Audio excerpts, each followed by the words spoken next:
Okay, hello. Tonight we'll be talking about the Three Strikes Law. The Three Strikes Law was taken into effect in 1994 after the 1993 murder of Polly Klaas, a 12-year-old who was snatched from her home, raped, and strangled to death by Richard Allen Davis. Davis had a long and violent criminal record of theft and burglary. In an attempt to prevent previous offenders from continuously committing crimes, California adopted the Three Strikes Law. The Three Strikes Law states that anyone who commits 3 felonies is sentenced to 25 years to life without the chance for parole. The problem with this law is that it is vague. A felony can be defined as a violent or non-violent crime, meaning that a strike can count for murder just the same as it would count for possession or use of illegal drugs. My partner and I feel that the Three Strikes Law should be revised to require that the third strike must be a violent felony. Our first significant claim is that many are being imprisoned for unreasonable amounts of time for non-violent nor serious crimes. This is a violation of the 8th Amendment in the Constitution. The 8th Amendment prohibits the use of cruel and unusual punishment by states. Many would argue that certain clients' prosecutions under this law violates the amendment. If just one case violates this amendment, the law is unconstitutional and should be overturned. An example of this is the case of Brian A. Smith. He was in a store in Los Angeles and didn't know that 2 women were shoplifting nude.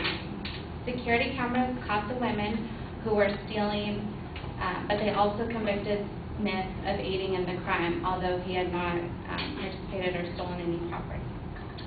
This happened to be, he happened to have 2 prior convictions, making that his 3rd strike.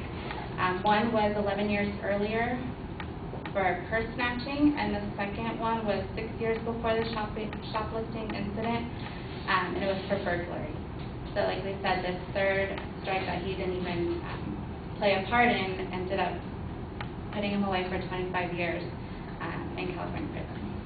Some other examples are Richard Morgan, 25 years for shoplifting a baseball glove on his 3rd strike. Herman Clifford Smith, 25 years for trying to cash a forged check. George Anderson, 25 years for filing a false driver's license application. Johnny Corino, 25 years for stealing razor blades, and Eric Simmons, 25 years for possessing 3 stolen ceiling fans.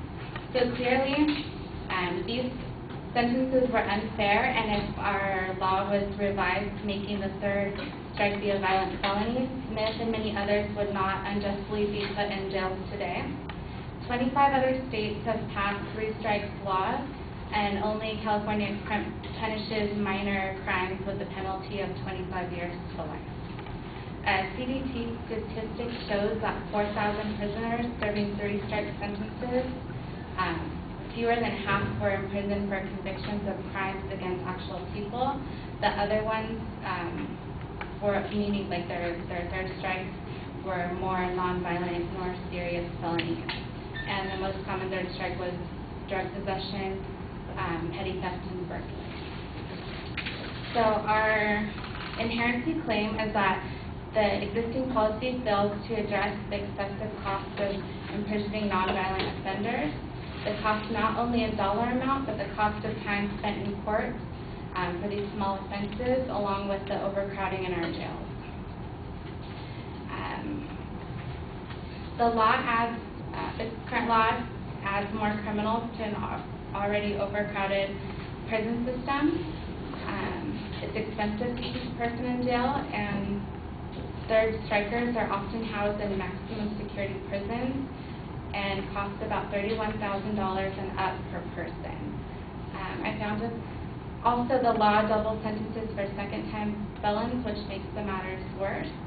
I found a quote from Laura Brand, and she's saying that we're headed towards geriatric institutes, meaning we're sentencing more people to life in prison, and covering medical costs for these older prison mates is expensive, and it's averaging about $50,000 or more a year. the Department of Corrections states that in 2009, 1 out of every 4 prisoners serving life in prison were because of the 3 strikes law. Because of this, the 3 strikes law has caused a big part in our prison overcrowding. It puts offenders away for a long time without the chance of parole and leaving us no room to house our dangerous offenders.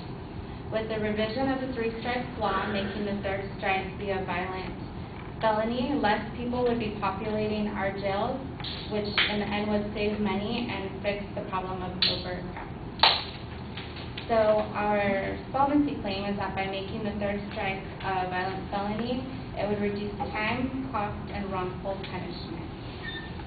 It would reduce time by not wasting time on irrelevant cases. There's already a backlog of cases, and wasting time on these small cases could be a problem. And it would reduce the cost of not having to pay so much per prisoner, along with the extra law enforcement required for these extra offenders. Since we did say it costs about $31,000 and up to house a prisoner yearly, less people in jail means the less heads to pay for, so without compromising security because they're nonviolent offenders.